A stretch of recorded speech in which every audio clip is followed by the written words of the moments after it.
At the end of a long dirt road in Frankford, Delaware, lays Long Cemetery. Long Cemetery, many years ago, was taken care of by a person known as the Catman. He was a caretaker and was known as Catman because he apparently possessed rather cat-like features. I can imagine perhaps a withdrawn face, perhaps bulging cheeks, large eyes. And the appearance of this caretaker was enough to perhaps frighten some people away, but as is wont to happen with many local small towns where there's a cemetery, teenagers sometimes like to go and see just how much of a scare they can get in a local cemetery. And the Catman was very eager to scare them away, as though they were mice trying to infringe upon his cat-like domain. But eventually, as all these stories go, Catman passed away. And legend has it that he was interred in an above-ground crypt on those grounds that he had once religiously kept clear of nefarious teenagers. And it is said that to this day, you can sometimes see the Catman lurking in the shadows of the cemetery, lest any teenager try to have some perhaps debaucherous fun on the sacred hallowed sacred grounds of Long Cemetery. Going even a step further, it is said that at the back of this cemetery, where the crypt once stood, it was apparently demolished a few years back, that there stands a brick wall, a partially demolished brick wall. And that if you knock upon that wall 3 times, tap, tap, tap, you will summon Catman, and he will come to scurry you away. Some legends even say that the Catman will appear and your car won't start. Your vehicle will just not operate as it should. Is it the Catman trying to scare you away? Or is it the Catman trying to keep you just a little bit longer? Let's find out today on Urban Legends Unmasked.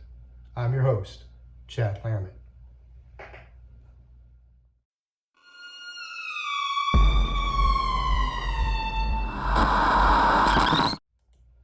As we continue our journey through all 50 states and the creepiest urban legends, we come to Delaware.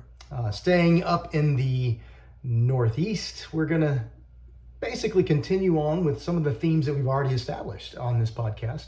We're going to talk a little bit about haunted cemeteries, because I think those are just inherently creepy.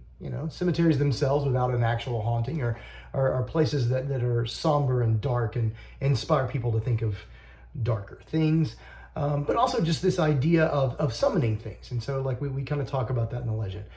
One of the things that's going to be a little bit different than the last few weeks has been, in the last few weeks, we've talked about local legends with some sort of ambiguous locations, like it's difficult to actually find these spots if you were to go. That is not the case with Catman's grave in Delaware.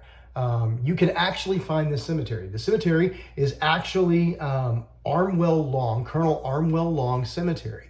It's named after him. He fought with George Washington in the Revolutionary War. This thing has been around for forever.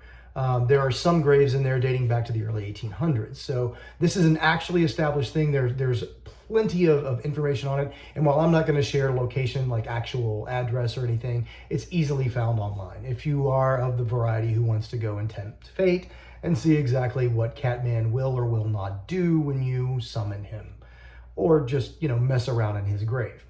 So within this legend, there's definitely some things that we can find. There's a couple of references on a website known as Teresa's Haunted website of the Tri-State blog. So you can find some information there. There's also references that you can look at Strange USA. And then also there is an actual website dedicated to Long Cemetery, short page with Delaware haunted houses.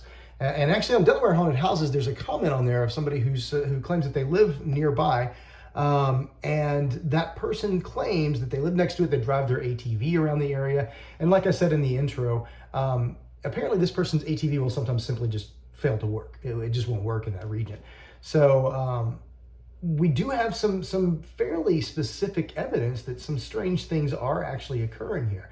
Before we go into kind of the analysis of this and the unmasking part of unmasking urban legends, there's a couple of other little things that are in there. So I mentioned in the intro that the above ground mausoleum or crypt, if you will, where Catman was supposedly laid to rest, has been torn down. It does not exist any longer, so you cannot find that.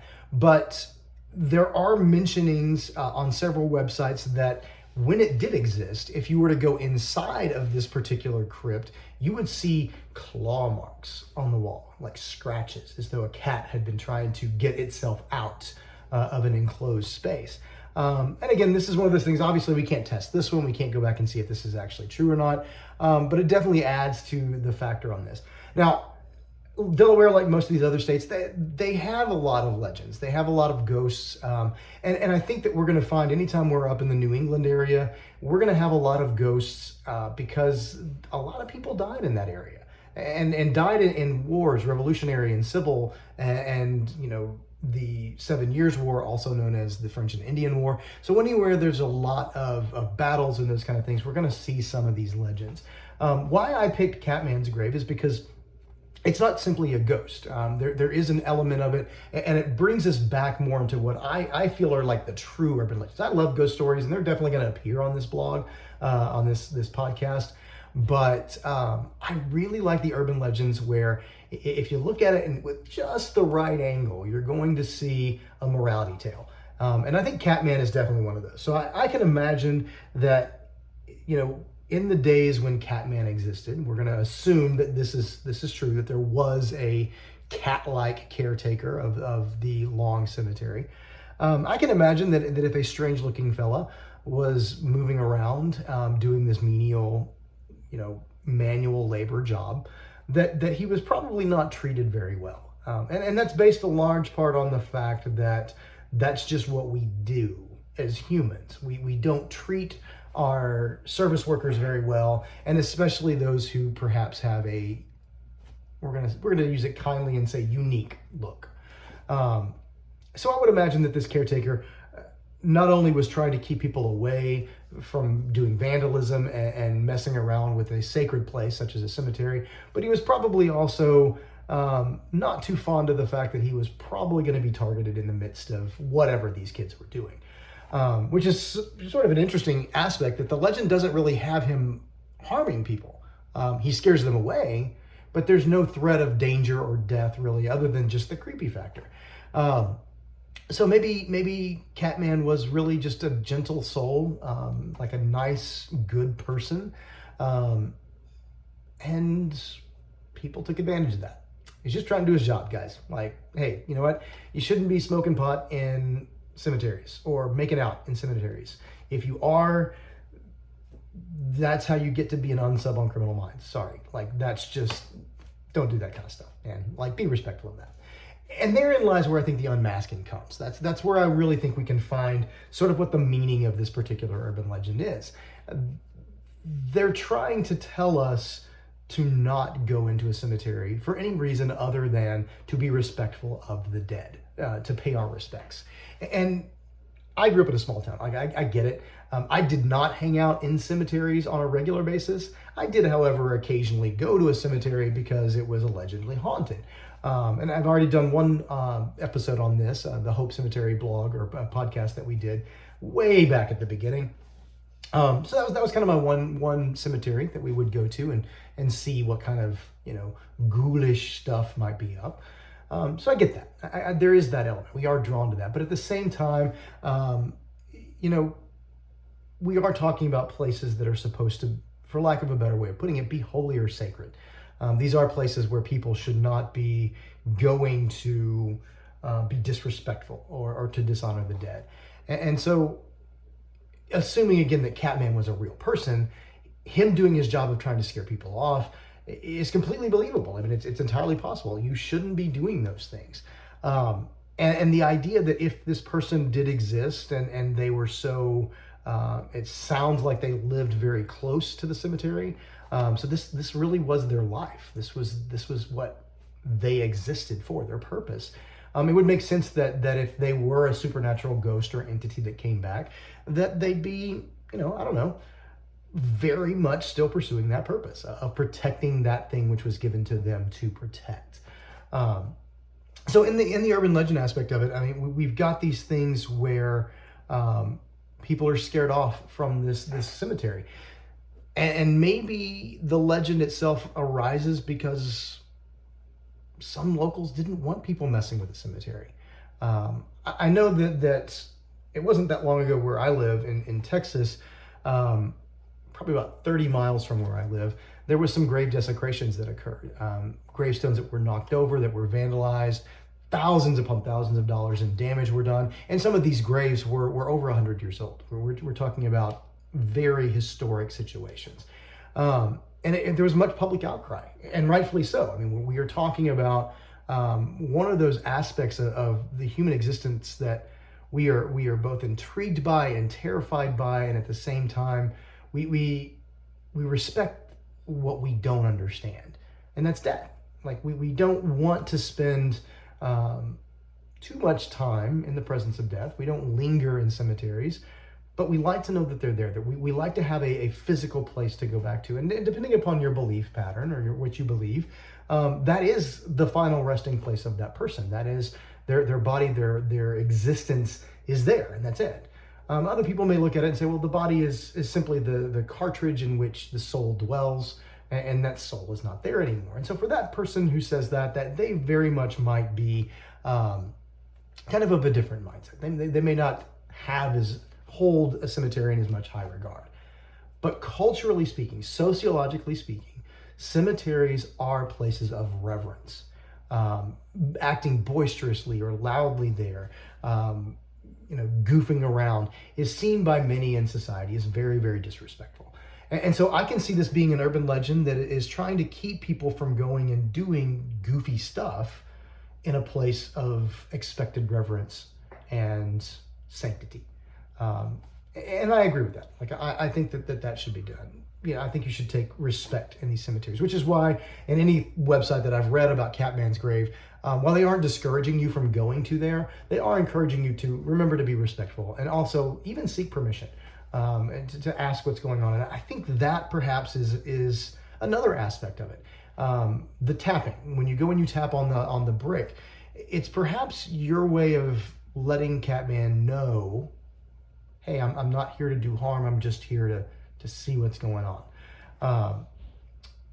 I do like the aspect that maybe sometimes the cars do shut down. This is where it goes from the sort of urban legend protecting itself, protecting of the spirit that protects the sanctity of a cemetery, into the more creepy. I gotta believe that if I'm in this place and my car won't start, and I've seen a spectral image moving towards me, I'm gonna start to believe that perhaps said ghost wants me to stay longer, like forever, and I'm not down with that. Like, I want to get out of there. But again, that also kind of plays into this idea of, I think humans, we're inherently risk takers. We've talked a lot about how fear makes us feel alive, but I also think we're risk takers. We like to see how far we can push it. It's that great old like cliche of a child that will look at mom and dad as mom and dad say don't do it, and like watch them as they like touch it. Baby Yoda did a great job of illustrating this on Mandalorian. Sorry, Grogu, my bad. But there's definitely some emphasis here to me on both reminding us that cemeteries are not places to goof around, but also reminding us that there is risk. In all that we do and everything that we pursue, there is risk. And sometimes we choose a deeper level of risk. And tapping on a brick to see if we can summon a cat-like figure is definitely one of those things. Should I ever visit Frankford, Delaware? Will I go to Long Cemetery? I don't know. Maybe not. But I definitely think that the moral of this is, if we all respect cemeteries in the same way that the Catman of this legend did, maybe we'll all be a little bit better off. Maybe we'll all appreciate life a little bit more, and especially appreciate the final aspect of life, which is whatever happens to us when we're gone. And I think that's at the heart of what we're trying to unmask on this episode. What does it mean to be human? Because Catman was a human, even if he's just a legend. He was a human being, and my money's on the fact that he wasn't really treated like one, and he was just trying to do a job. Be respectful of those around you, or they'll come back to haunt you. Maybe literally. This has been Urban Legends Unmasked. I have been your host, Chad Lehrman. As always, feel free to check out Amazon.com for books that I've written, such as Beneath These Brittle Bones, about a dead body that comes back to life and seeks revenge on the ancestors, or the descendants of his killers. And you can also check out Kill Town, great slasher horror fiction I wrote last year about a serial killer competition. Also written some other nonfiction stuff about classroom education, as well as Theodore Roosevelt and the culture of the American church in a book called Toxic, which just came out a few weeks ago, doing really well in a couple of circles there on Amazon. Speaking of education, I am a full-time teacher, and so just want to give a quick heads up as we wrap this episode up today. School has started back up, and so while I've been knocking out week after week after week of these things, my goal is still to do a weekly version of Urban Legends Unmasked, so keep an eye out for that. But it's very possible that as the year rolls on, we might stretch it to every other week. That is my, I'm trying my best to not go further between these than 2 weeks and still shooting for weekly. But if you miss a week, maybe you didn't miss a week, maybe I did. So just a heads up on that. But we'll continue through our 50 states the next time you see Urban Legends Unmasked. Once again, I'm your host, Chad Lehrman.